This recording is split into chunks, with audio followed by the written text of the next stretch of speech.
ইনশাআল্লাহ, মাশাআল্লাহ, সুবহানাল্লাহ, আলহামদুলিল্লাহ, জাযাকাল্লাহ খায়ের, এই কয়েকটা শব্দ আজকে শিখে যাবেন, সারা জীবন এগুলো করবেন এবং এগুলো করতে কোনো হীনমন্যতা ভোগ করবেন না। আমি এগুলো কোনটা কোথায় পড়বেন সেটা আপনাদেরকে বলে দিচ্ছি। ভবিষ্যতে কিছু বললে বলবেন ইনশাআল্লাহ। অতীতে কোনো ভালো কিছু করতে পেরেছেন সেটা বলতে গিয়ে বলবেন আলহামদুলিল্লাহ। আর কোনো ভালো কিছু দেখে অভিভূত হয়েছেন তাহলে বলবেন মাশাআল্লাহ।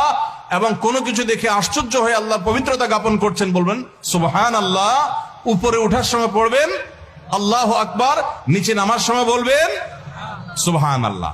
এই জন্য এখন থেকে উঠতে বসতে চলতে ফিরতে ইনশাআল্লাহ, সুবহানাল্লাহ, আলহামদুলিল্লাহ, মাশাআল্লাহ, উপরে উঠতে আল্লাহু আকবার, নিচে নামতে সুবহানাল্লাহ।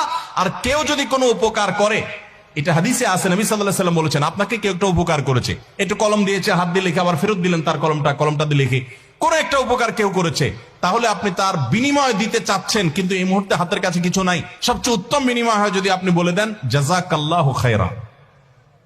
জাযাকাল্লাহু খায়রা মানে কি? তুমি আমার এই যে উপকারটা করলে, আমি তো তোমাকে কিছু করতে পারতেছি না, আল্লাহ তোমাকে আমার পক্ষ থেকে উত্তম বিনিময় দান করুক।